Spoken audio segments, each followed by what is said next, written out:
it is very, very wonderful that so many people show up regardless of the weather. It's like warriors on a battlefield, regardless of the weather, regardless of the conditions, they're there. So, my dandavats to you all. So, we're going to read from Srimad Bhagavatam, Canto 9, Chapter 18, and I think we're going to cover texts 6 through 16 and focus on 16. But we always like to begin with Jaya Radha Madhava. And definitely the mridangas really bring out the beat, so please let us hear the mridanga.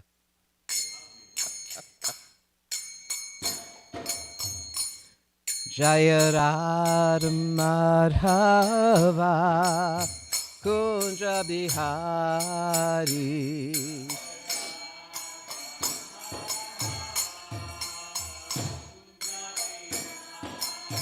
Jaya Radha Madhava Kunja Bihari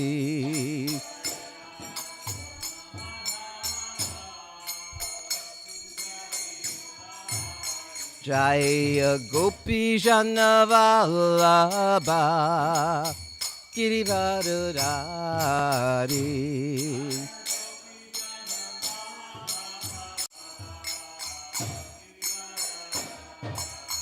Jaya Gopi Janavallabha Girivardhari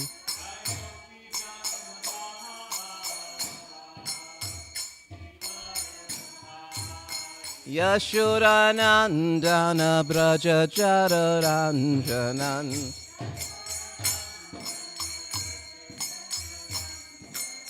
Yashodanandana Braja Jararanjanan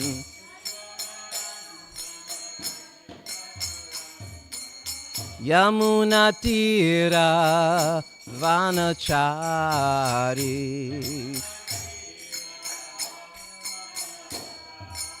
Yamunatira Vanachari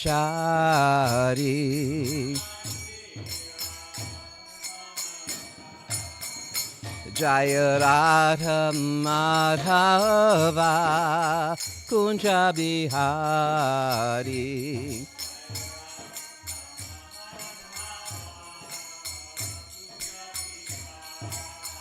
Jaya Radha Madhava Kunja Bihari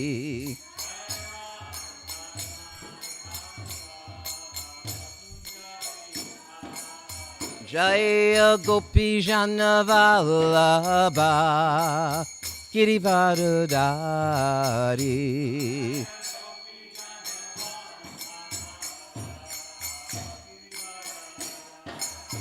Yashodanandana Braja Jararanjanan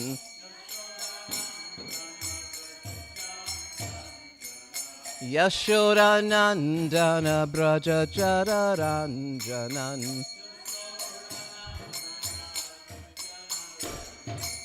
Yamunatira Vanachari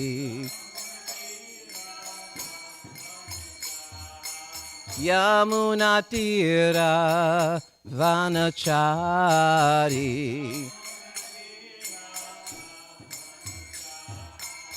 Hare Krishna Hare Krishna Krishna Krishna Hare Hare Hare Rama Hare Rama Rama Rama Hare Hare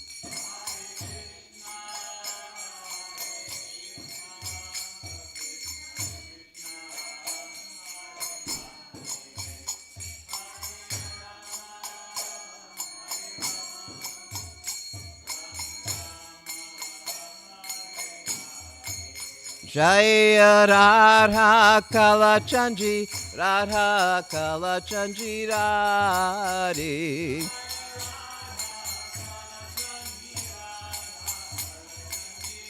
Jaya Jaya Jagannath, Jagannath, Jagannath, Jaya Jaya Jagannath.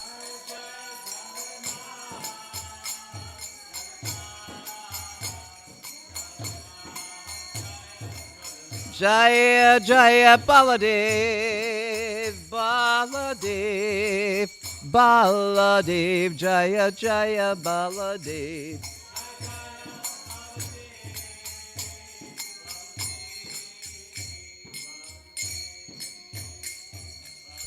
Jaya Jaya Subhadra, Subhadra, Subhadra, Jaya Jaya Subhadra.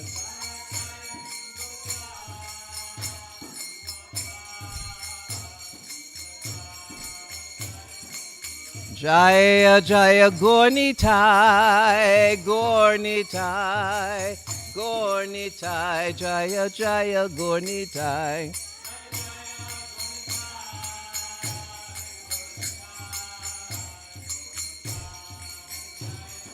Nitai Guru Haribol, Haribol, Haribol, Nitai Guru Haribol.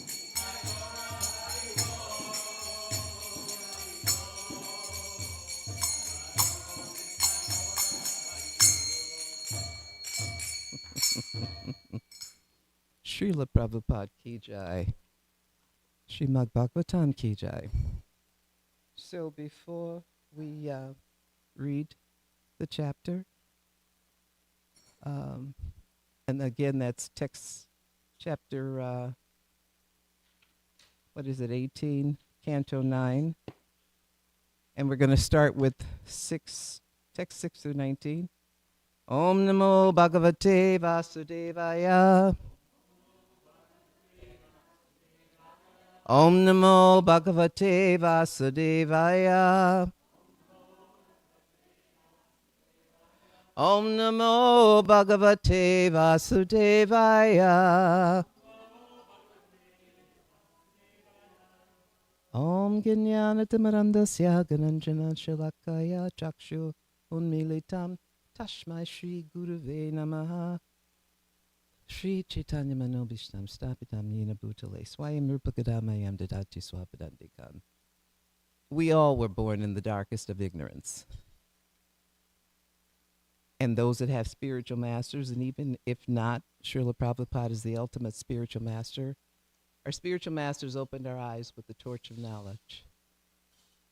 And we all should offer our most humble obeisances to our spiritual masters and Srila Prabhupada. So we're going to begin with text 6. And who would like to start reading?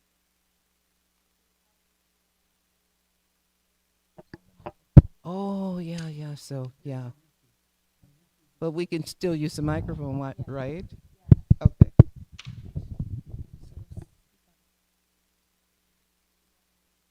It's not. Just speak into it. You won't hear but Shukadeva Goswami said, one day Vishwakarma's daughter Shremishta, who was innocent but angry by nature, was walking with Devayani, the daughter of Shukracharya, and with thousands of friends.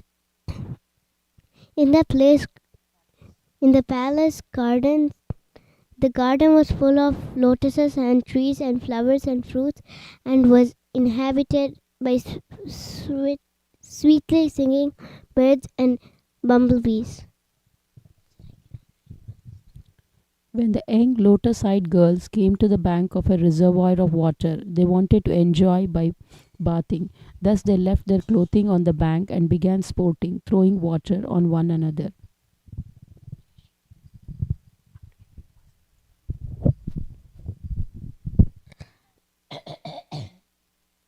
While sporting in the water, the girls suddenly saw Lord Shiva passing by, seated on the back of his bull with his wife Parvati. Ashamed because they were naked, the girls quickly got out of the water and covered themselves with their garments.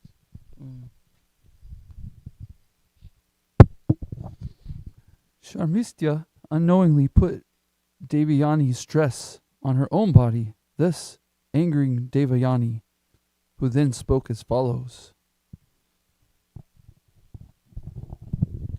Oh, just see the activities of this servant maid, Sharmishta. Disregarding all etiquette, she has put on my dress, just like a dog snatching clarified butter meant for use in a sacrifice.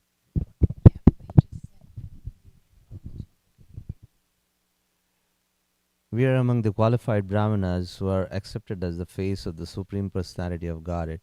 The Brahmanas have created the entire universe by their austerity, and they always keep the absolute truth within the core of their hearts.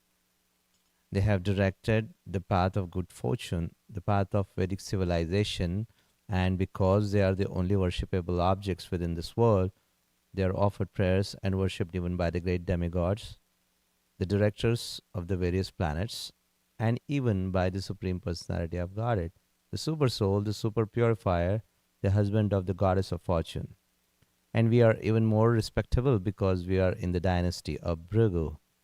Yet, although this woman's father, being among the demons, is our disciple, she has put on my dress exactly like a Shudra taking charge of Vedic knowledge.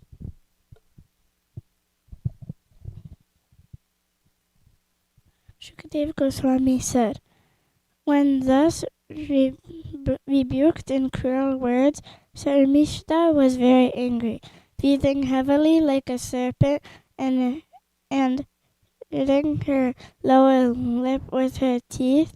She spoke to the daughter of Shukracharya as follows.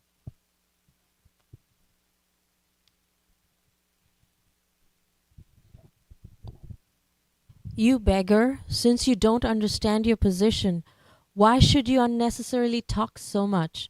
Don't all of you wait at your house depending on us for your livelihood like crows? Wow. This is so sweet. This is so sweet. Crows have no independent life. They fully depend on the remains of foodstuffs thrown by householders into the garbage tank. Therefore, because a Brahmana depends on his disciples, when Sarmishta was heavily rebuked by Devyani, she charged Devyani with belonging to a family of crow-like beggars. It is the nature of women to fight verbally at even a slight provocation. As we see from this incident, thus has been the nature for a long, long time. Using such unkind words, Sharmishta rebuked Devyani, the daughter of Shukracharya. In anger, she took away Devyani's garments and threw Devyani into a well. Yeah, we ended 16, but it was very nice to hear that. Thank you. I always, when we're listening to the scriptures, is nectar, total nectar. But just for my purification, I would definitely like to read the shloka, the Sanskrit of text 16. But before I do that, offering prayers to my guru. Namo Vishnu Vidaya Krishna Prasaya Budale Shrimadi Bhakti Tirtha Swami Namane Namaste Krishna Prabhupada Astramane Shri Guru Karuna Shakti Bhakti Tirtha Swami Namane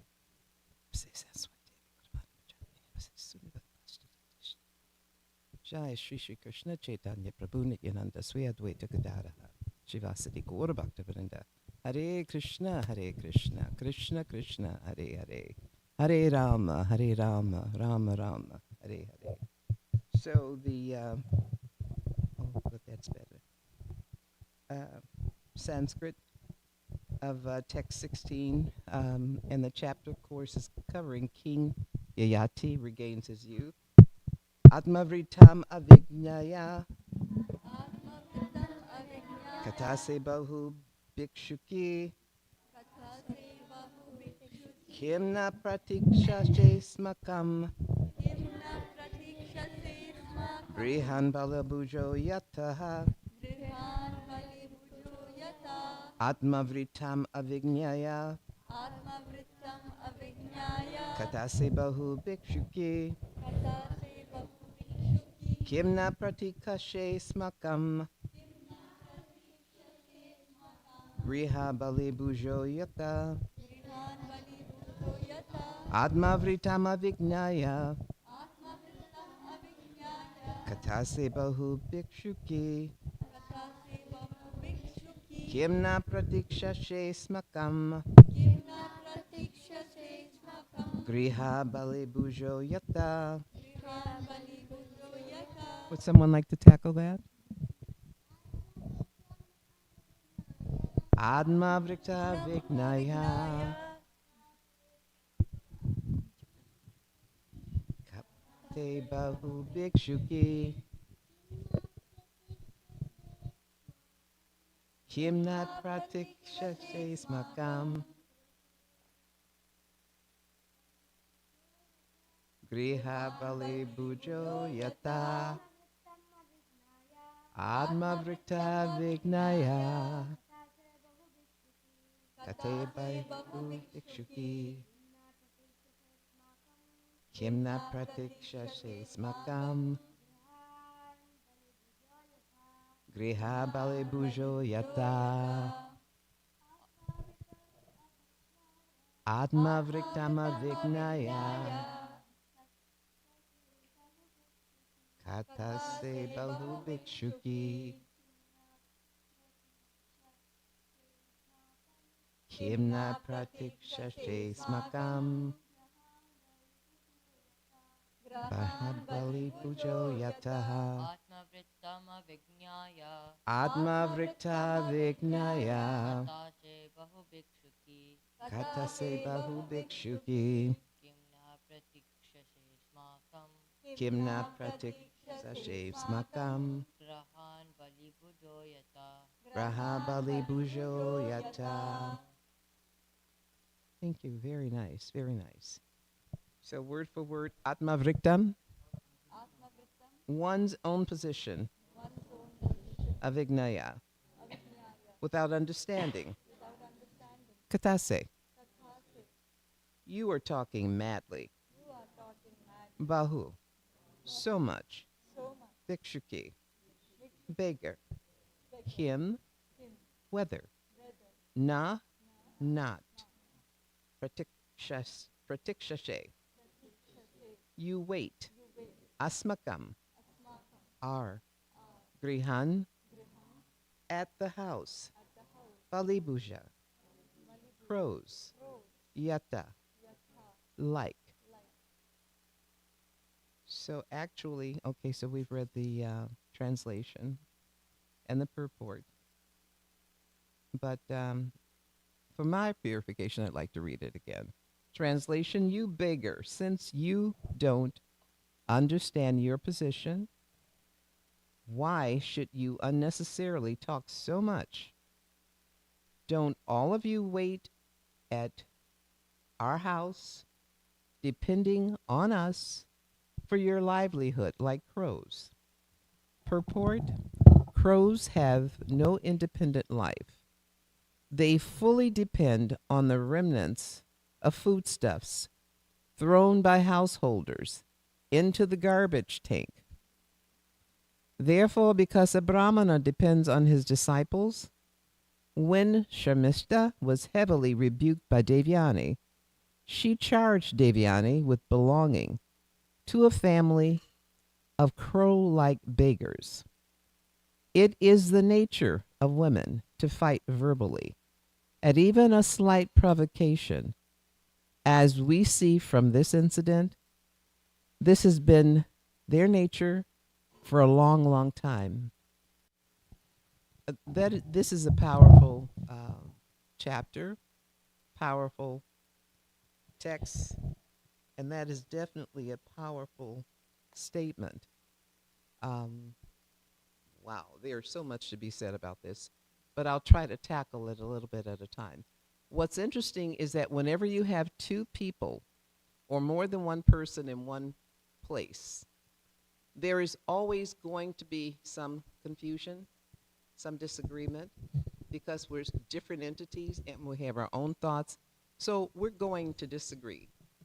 do not be surprised if it happens. Be surprised if it doesn't happen. And here, there are actually people, there are actually brahmanas that relate to, what is it, text 12 to 14, where you're so puffed up, you think the world has to wait on you.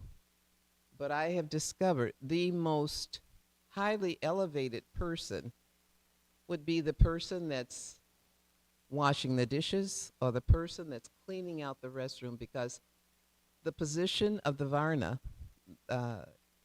it doesn't specifically tell you about the personality of a person unless they live that character. And I know a lot of us can relate to this, where there's been a disagreement. We have this personality that is, what is it? Angry by nature. And there are personalities like that. And we respond in such a way that it's out of the mouth before we even think about it, which the scriptures is a lesson in discipline. All of these things happened at a time where the purity of that age was much better than Kali youth. So, in my humble opinion, I look at them as lessons. These are lessons for us to live by. And in this particular one, it's a lesson of humility. Things happen, confusion takes place, people do things that are misunderstood. How often have we done something and we meant it to happen one way, but it came out another, such as Devyani mistakenly putting on Sharmishta's clothing, or what no, it was the Sharmishta putting on Devyani's clothing. Mistake. We are so quick to chastise an individual. We are so quick not to forgive.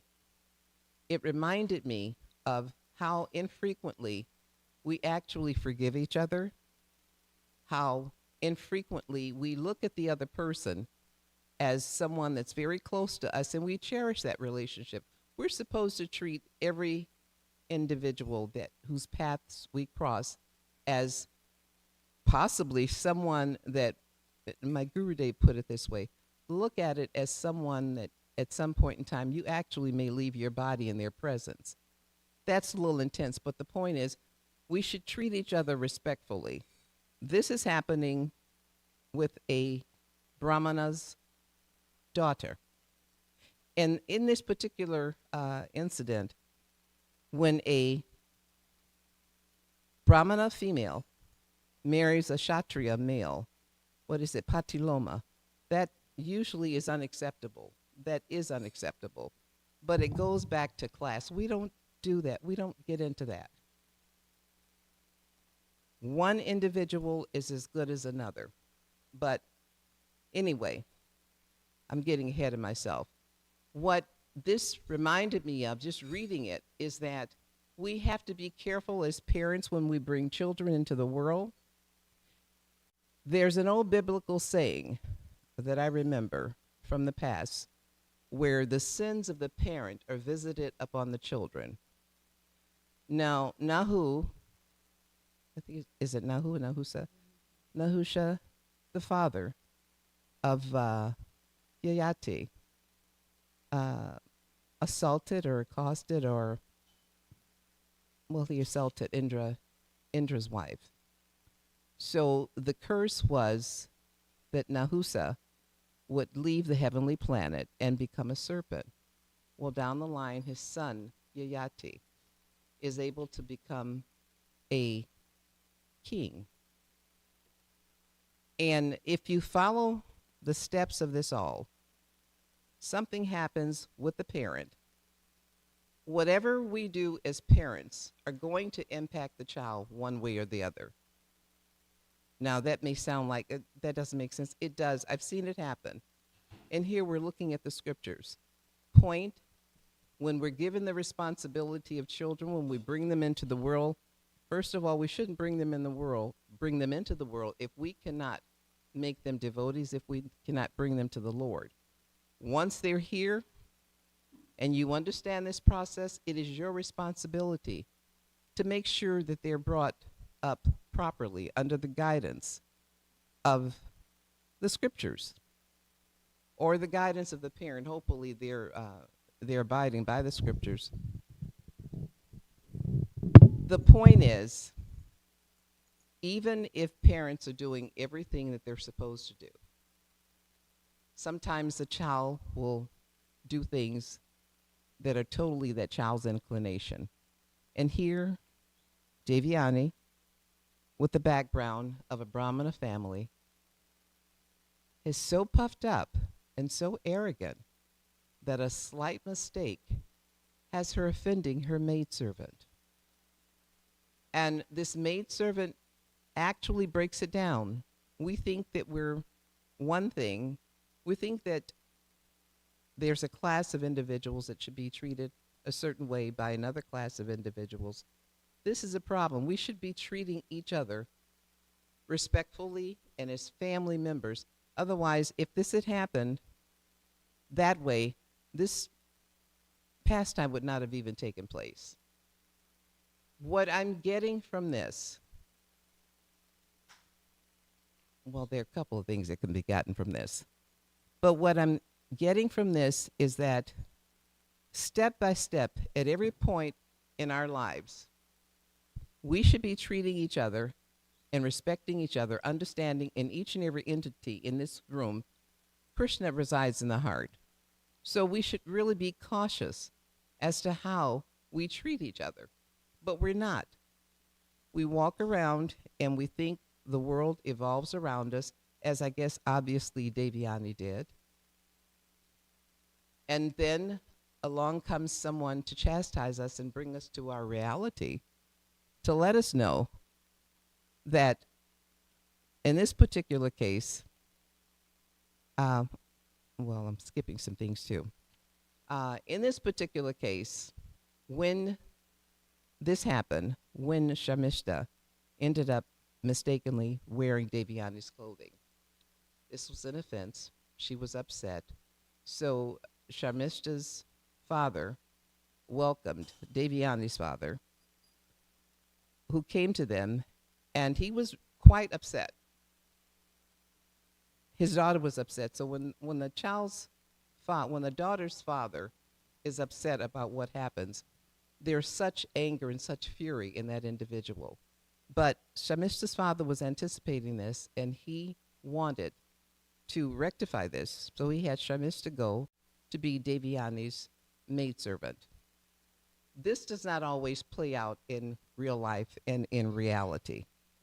But the point is, one mistake that happened years ago with a grandparent falls down to the grandson, and it has the trickle-down effect. Because what ends up happening is that Devyani becomes with child. Shamishta sees this, so she also wants a child. I'm looking at all of the 4 defects that we are totally guilty of, and they're all played out in this particular scripture. The illusion, cheating, imperfect senses, and what's the 4th one?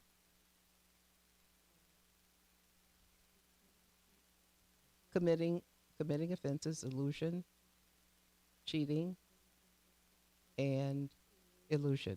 Okay.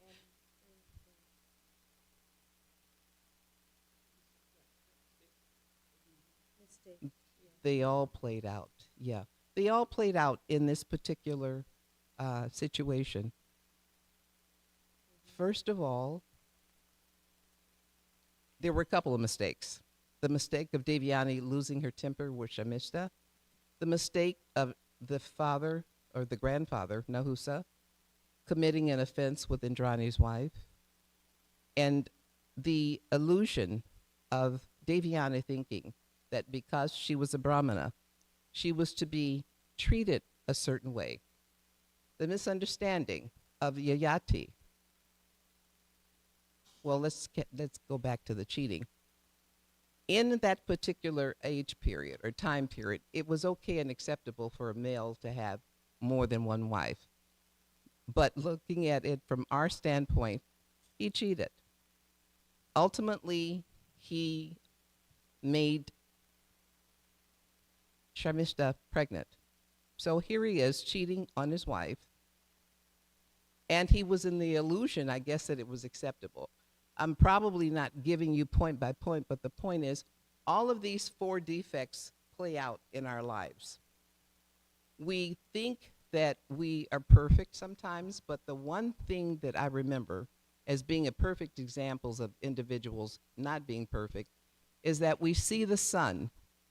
And if we're looking at it with human eyes, we think it's the size of a nickel or a quarter. That is so many more times bigger than what we actually think it is or actually see it is. So there are things that we have to accept about ourselves. We're imperfect. We're going to make mistakes. We cheat. We're an illusion. And the only thing that brings you to the understanding, hopefully, is that you will understand your position in this life. You will take shelter of the Lord regardless of whatever faith it is. What's important is that we build a foundation that's with the understanding that the Lord is the supreme personality. Our position in life is to be the servant of the servant of the servant. And if we understand that position, it's not how would I say? It's not a position of being looked down upon. It's a very highly elevated feeling or position to have humility. As a matter of fact, it's a very empowering thing.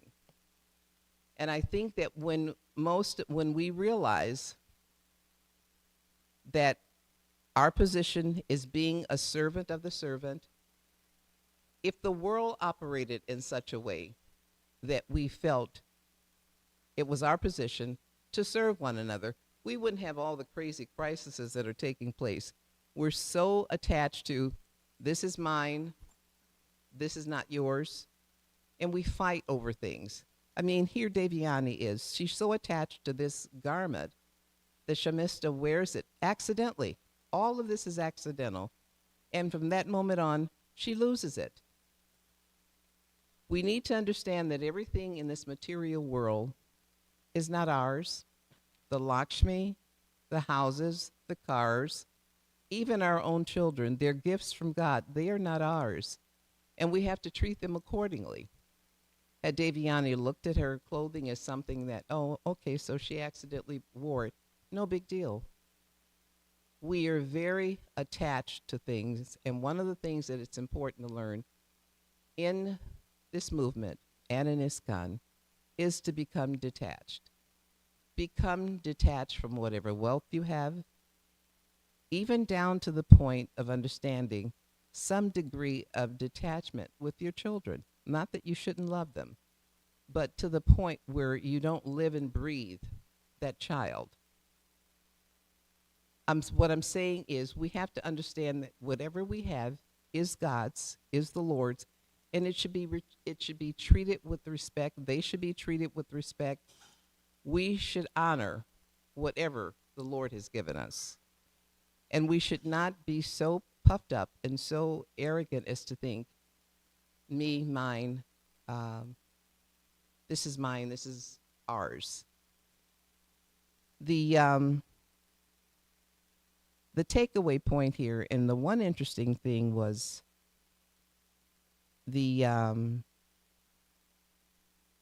was it the father? Okay, yeah, it was the father goes to correct the situation with the daughter, with Sharmista's father. And it reminds me also of the position of those that are in the position of parents or in the position of elders. It is very important to take our positions in life responsibly. How we act and how we do things, children are constantly watching us. And if you want a child to learn something, don't talk so much about it. Preach by example. Be an example of whatever it is you want the child to learn. The takeaway points here that I got, and everyone's going to get a different takeaway point, is that first of all, whatever position we have in life, whatever our vanashram, whatever our varna is, whatever it is, each one of them are important, every single one of them.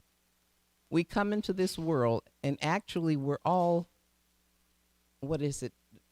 There's a saying somewhere in the scriptures that we're actually male or female. We come into this world as feminine energy, or we're all Sudras, because the Lord is the ultimate personality and we are his servants. If we have that position or understand that's our position in life, very little will disrupt us, very little will disturb us. Being in the position of a servant, not being attached to the things that have been given to us, would make our lives a lot easier. But then again, our four defects keep us in trouble. If the arena outside of this temple, the political arena, did not have those four defects, the world would operate perfectly. It's all, if you look at what's happening, cheating, illusion, the mistakes, the propensity to cheat, all of those things are taking place. And if the world were found, if the leadership of anyone in a position respected those defects and did not become a part of it, this would be a perfect world, but it was not meant to be a perfect world. We're here because we wanted to be like the Lord. We wanted to, how did they say, lord it over the material universe. So the Lord created the universe, the material planet. We're supposed to play out whatever our issues were, whatever it is that needs to be corrected, has to be corrected on this material plane. Otherwise, we'll come back again and again until we correct it. The scriptures are a foundation for us. If nothing else, if you take nothing else away from this particular class today, use the foundation of the scriptures. There are lessons for every possible scenario that can take place in life.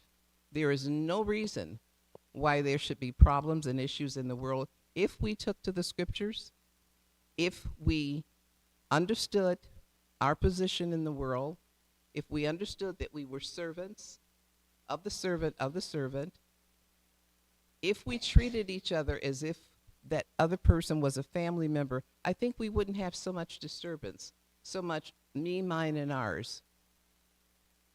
That whole part, that whole bit about being a united front, a family, is what our movement and any other movement that is worshiping the Lord is about. When we understand that, life can be a lot easier. It won't be perfect, but the point is, no matter how imperfect it is, we always have the scriptures to fall back on, and we always, always, always have the Lord. No matter what's going on in our lives, we always have the shelter, always the shelter of the lotus feet of the Lord to take advantage of. Here we are in the United States, and we have the option of coming to a temple and worshiping the Lord and being able to worship and call the Lord whatever honorable name that we want to call him, whatever faith we're in. We have to understand that we are very, very fortunate to be in this point, this place, and this time, because in other parts of the world, they are not allowed to have a temple. They are not allowed to worship differently. And what that reminds me of is what the topic was at yesterday's class. It was a topic of understanding the need to be grateful and to be thankful and appreciative. And yes, I realize I went a lot of different places with this topic, but the point is, in most of the movements, but in this particular one, we need to be thankful for the fact that we actually woke up this morning, My parents used to say that, and I thought it was so corny. You know, I woke up in my right mind with the right activity of my limbs. So, but as you progress in life and you get older, you realize all of those things will not necessarily work the way you want them to work. If we have the mood, even though that's not one of the takeaways of this text, if we have the mood of gratefulness, of being very thankful, of even being here, whatever our condition, financial, physical, mental, the point is we are here right now with an opportunity to make that situation better. And we should take time out on a daily basis to be thankful, to be grateful, to be very thankful even when things are challenging. I didn't think that was possible, but when there are challenges even within life, I'll say, thank you, Krishna, because it gives me an opportunity to do something, to achieve something a little bit better than what was happening.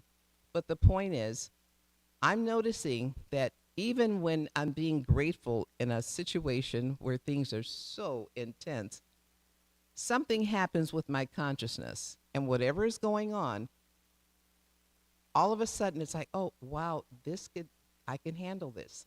This is okay. Something happens within the heart. There's a relationship between the jiva and the super soul. There's something that happens when you say thank you, when you are grateful for the least little thing. For, they used to say, first a crumb of bread, a glass of water. You never know where you're going to appear or be in life 5 minutes from now, 5 years from now. You don't know. But what I do know from experience is that when you are appreciating whatever it is that you're given, whatever happens along the way in life, you're able to handle it because you weren't puffed up, you were appreciative, and you understood your position, and you understood you were a servant. And as you're serving, ultimately you're serving Krishna. So think whatever you're doing, Krishna seeing it, you're offering it to Krishna. We should be a lot more cautious in how we behave every single day.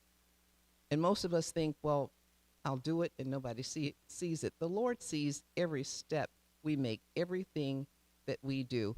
And we should operate in this universe with the understanding you are being seen every single moment.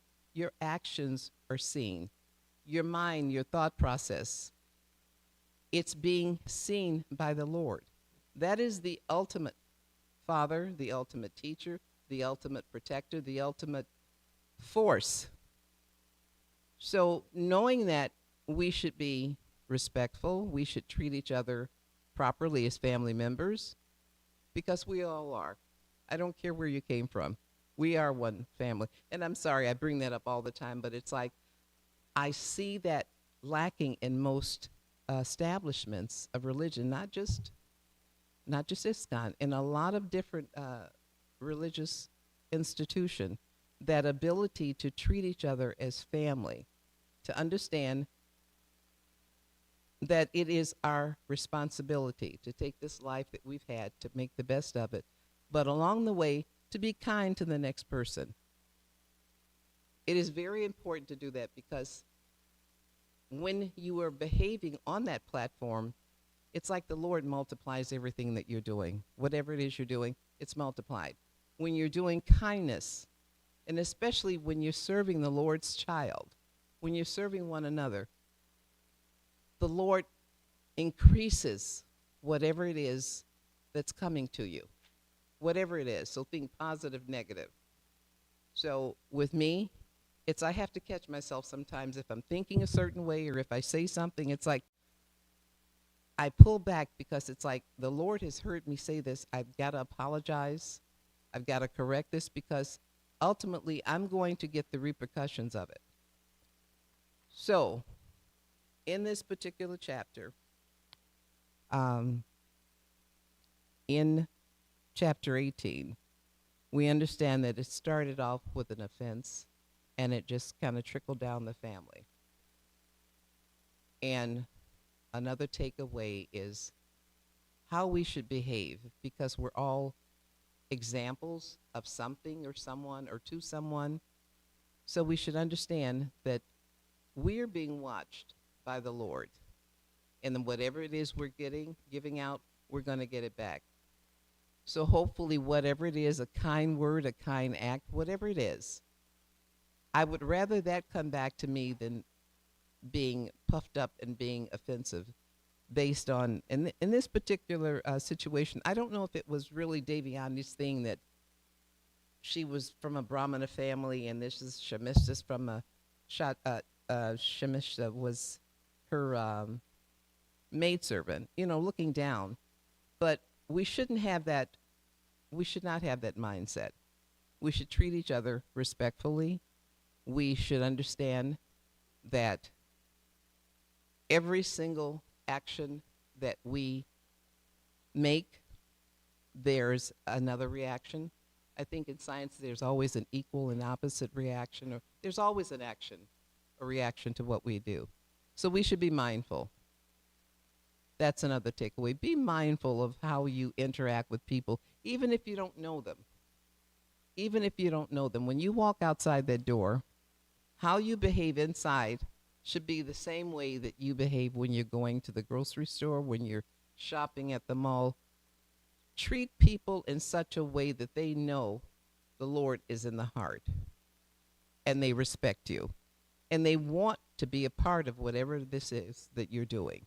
Very important that we set forth a really good understanding and impression of a God-conscious person, because that's who we're supposed to be. We should act the part. In each of these scenarios that we're reading from, it's a teaching moment. These are teaching moments. This was in a time period where they were so much more perfect than we are, but the Lord is being very loving with us and giving us an example of what happened, what could happen, and it allows us to evaluate what we should be doing if we're not correcting the process or the procedure. It's allowing us to be better than we are. Be better.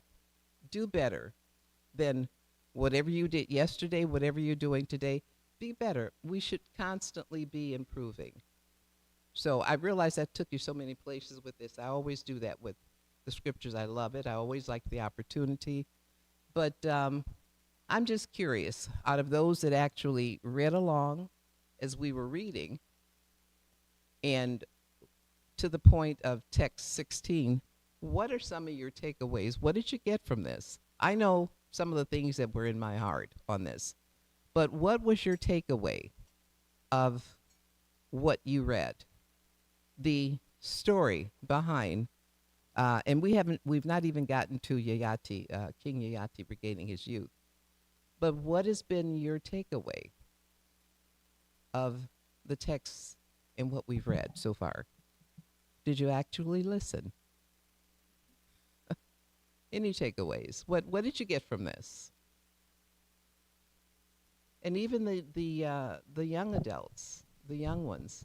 I mean, you guys are sitting here and you're taking in so much. You're listening. What did you get from it? Anything? Yes. Hi, Krishna Mother Yes. Antaryami. Exactly. Thank you for nice class.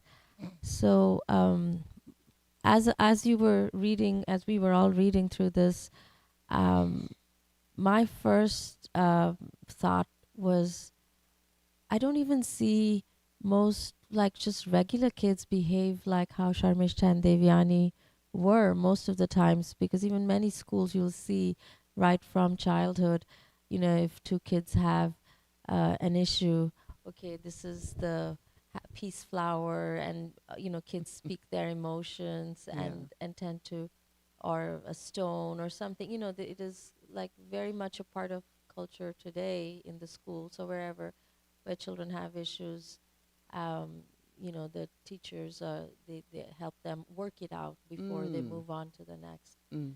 And I was just thinking about they share everything. The girls, when they're growing up together, they share a lot of stuff. So then I was like, how come this is, this way, and how come this is such an important thing? So and you were expressing how gratitude, I was thinking maybe I don't know the full backstory of between the two of them till it came to this point. Was this the straw that broke, you know, was there something else leading up to it? So like not to judge why Devyani just, reacted so strongly to her friend Sharmishta this way, or why, I mean, of course, then we can see why Sharmishta counter-reacted because Devyani was so upset. So, yeah, not to judge, why people snap at the smallest of things, Mm. because maybe there's something more that's building up to it. Sure, sure. And usually there is a lot more to a backstory. When someone angers so quickly, it's really not about that. You'll find that it's really not about that immediate situation. Something else has gone on. Now, I'm trying to remember back to the relationship that Devyani had. They were friends. From what I'm remembering, they were friends. They were out playing in the water. Lord Shiva and Parvati came by, and Devyani and Shamishta were not clothed. So it starts off where they're not clothed.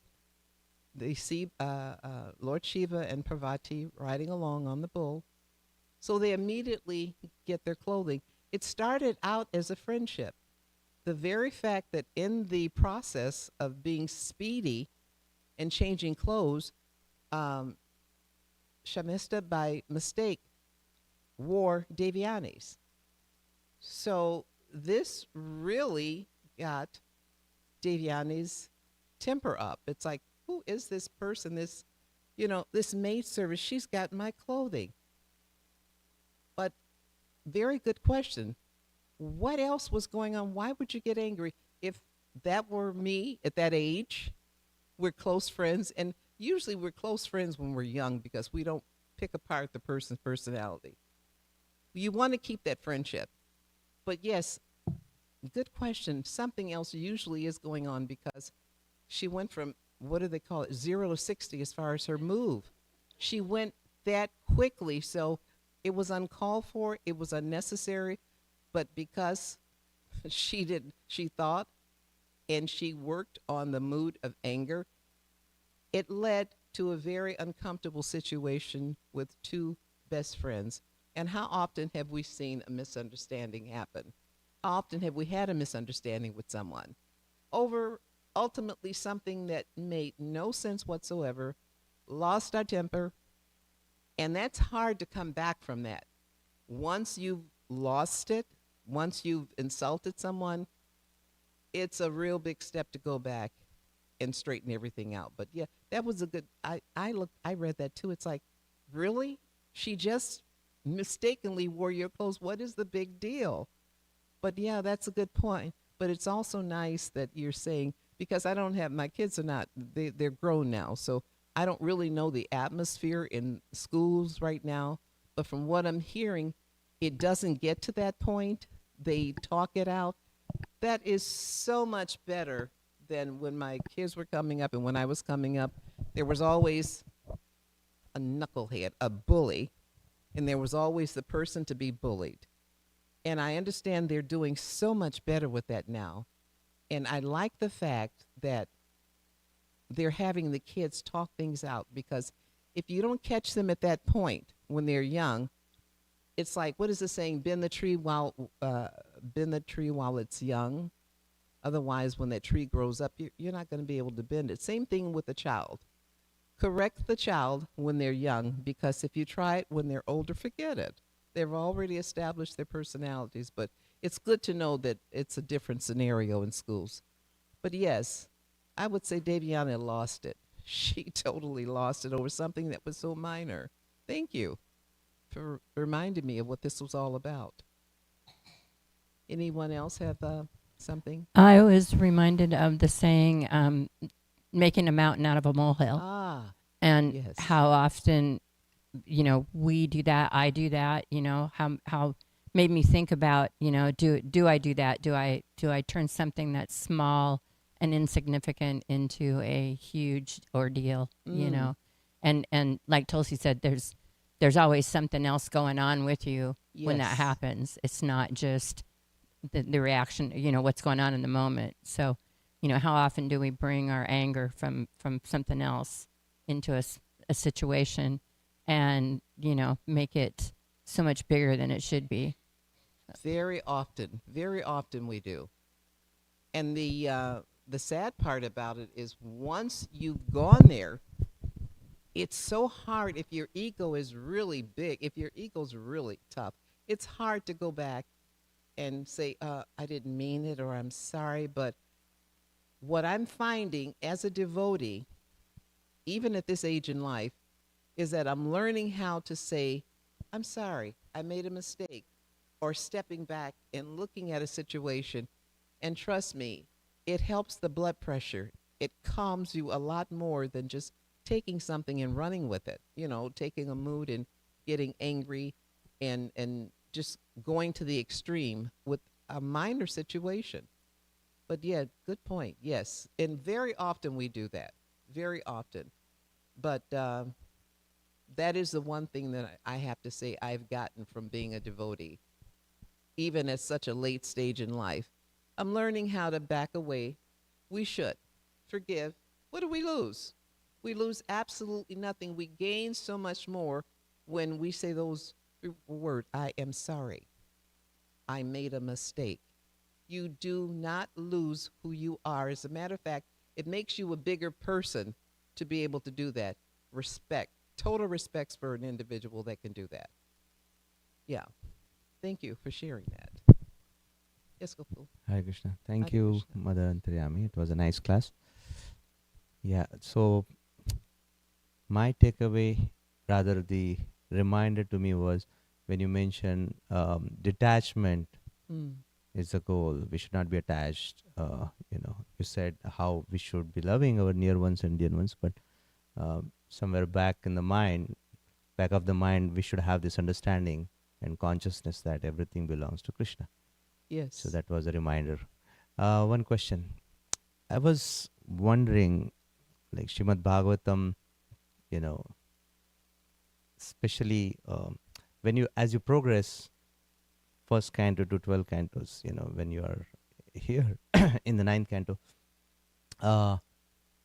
look, no offense, I'm not judging any characters, as mentioned, but Shukracharya and Yayati, Devayani, Sharmishta, from pure devotional service point of view, what is the relevance here, except from the lesson that material attachment brings frustration? Like in the upcoming episode, we'll see how King Yayati would be showing the epitome of material attachment, and then that leads to frustration. So I was wondering, what is your take on this? What is your understanding?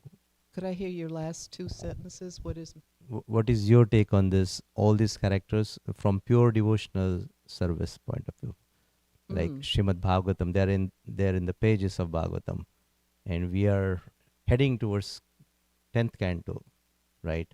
So detachment from the material world and everything, that is understandable in the first couple cantos, but as we are progressing to the sweetest part, so what is the exact relevance of this particular episode here? Good one. Very good question. Very good question. From Canto 1 to this point.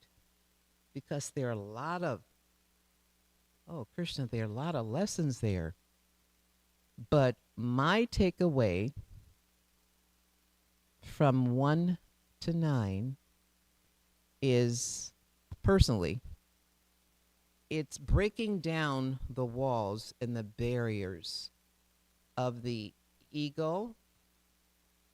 It's helping me to understand that it's not all about me, that we are united through Krishna in the heart, that we are part and parcel of a much bigger picture.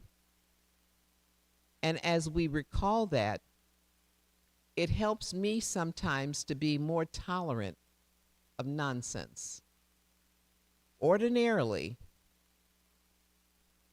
I would kind of sort of lose it with nonsense. It's like, what is wrong with you? Are you kidding? My patience has become better. My tolerance level is better because I have an opportunity to look at people and to understand that there's much more to this picture. There's much more to this person than what I'm seeing. And even though a situation develops, it's allowing me to think about what is behind all of this and not to react so quickly. And it's allowed me to step back a lot instead of having to go toe to toe with the situation. It's not always necessary. It's much more calming to look at something, to evaluate it with love, because I would do the same thing if a person in my family were acting a certain way. I mean, totally outrageous. I'm not going to hate you. I am going to understand something's going on here. Let me see what it is. And it's tolerance. I would have to say it has helped me to become more tolerant in some of the most outrageous situations and not to put me in the middle of it, because it's not about me. It's something else is going on. To be compassionate. So tolerance and compassion, I would have to say, I have developed more of from the beginning of Srimad Bhagavatam to now, and it just continues. And the nice part about it is that we get a chance to see and hear the scenarios where things happened then that are happening right now. And then you get an understanding and you get instructions and you see how they handle it. And it helps us to live, hopefully, a more peaceful life and to not take things so seriously. But yeah, that was a very good question. Thank you. Very good question. Oh, yes. Yes. Who? Hare Krishna. Jerry? Thank you for class. I just wanted to share something that this class reminded me of. We look at this and it seems so outrageous to see what these two women are saying to each other, but we don't want to maybe recognize that that's how we act. And it's just a reminder of how, like as you mentioned, how we should be acting with devotees and also non-devotees. And I listened to this really wonderful class by His Holiness Kadamba Swami Maharaj recently. And he was saying how in order to progress in Krishna consciousness, we have to take more association of devotees. But that's hard because the devotees don't act the way that we want them to. And they don't say the things that we want them to say. But we have to become more tolerant because they're not pure devotees and we're not pure devotees. True. And Mahatma Prabhu, he makes these really cool t-shirts with slogans, and he has one t-shirt that says, "The biggest problem in ISKCON is that I'm not a pure devotee." Oh, good one. Thank you. Very nice. I thought it was really interesting. I was in the beginning of class when I saw that the microphones weren't working and how we're passing them around. I thought if somebody walked in here and saw this, they would think, yeah, how foolish is this? And it was like the whole class was kind of a purport on this, that our senses, we make mistakes, we're illusion. We don't know the whole picture. Right. So somebody who walked in wouldn't know the picture is that, the people on YouTube can hear this. And so it was really interesting. And so I have a question from Nanditi Manaji. She says, is this an example of humility, of not being able to control anger? Absolutely. Absolutely. Ego. Humility. I don't know which one is the biggest one in this scenario. I'm thinking ego because from my standpoint, my humble standpoint, Devyani was so puffed up that someone wearing her outfit charged her to the point where she was so offensive to her best friend. This is her friend. They were friends before this. This is ego out of control. And most of the times that we have a problem in our homes, in our relationships with others, if we really look at it, most of the time, it's our ego. We need to pull it in. We need to withdraw it. A lot of offenses are made because, yes, humility does play a part there, because we have to be humble enough to, even if someone means something the wrong way, not take offense. Because most of the time, something else is going on. But I would have to say, Nandini, that it would be a case to me, and with someone else, it may be a little different, but I would say her ego was out of control. It totally, and with the ego out of control, she lost humility, or the ability to be, to have any humility or humbleness about the situation that occurred. Yes. And Nandraj, you mentioned something earlier about someone coming in and seeing what was happening. We have to remember something very important. Very rarely is something exactly the way it appears. There's an old saying, believe nothing that you hear and half of what you see. We misunderstand so much because, first of all, our perception in these material bodies is imperfect. So before we, how do they say, jump to the wrong conclusion, step back and think about it first before it's out the mouth, because I constantly remind myself before I say something. And that's another thing too, Gokul. In this movement, I've learned not to say as much as what comes to my mind, because once it's out the mouth, I can't take it back. So yes, I have learned a lot of things, and still so much more to learn. But yeah, we should be careful about what we see and what we hear, and take it, what did they say, with a little grain of salt. Kind of question it a little. Grain of salt. Yeah. Yeah, I never thought about what anyone would think when they saw this, because we do things that are so outside the box, but we understand it completely. And I think that's why I like it, because there's nothing that we do that matches a whole lot of things that are going on in the world. But it makes the whole relationship in this movement, in ISKCON, sweeter. And no matter what individuals I come across, what moods they have, I still wouldn't change being here in this particular association. And that's another thing too. Make sure you've got good association. Make sure you have really good association, because in any particular situation, if it's not good, you're not going to enjoy where you are. So even if you don't have it, pray to Krishna. He'll arrange that the right person crosses your path. Very, very important, even as youngsters. Make sure you're choosing your friends correctly, but you've got your parents to assist you with that. Association is important. Thank you so much. Anyone else? Thank you for tolerating me. I can go so many places with these topics. Srimad Bhagavatam ki jai, jai Shri Shri Radha Kalachandji Dham ki jai, Srila Prabhupada ki jai. Kripa Sindhubhyeva cha patitanam pavanebhyo Vaishnavebhyo namo namaha. Hare Krishna. Vaishnavs ki jai.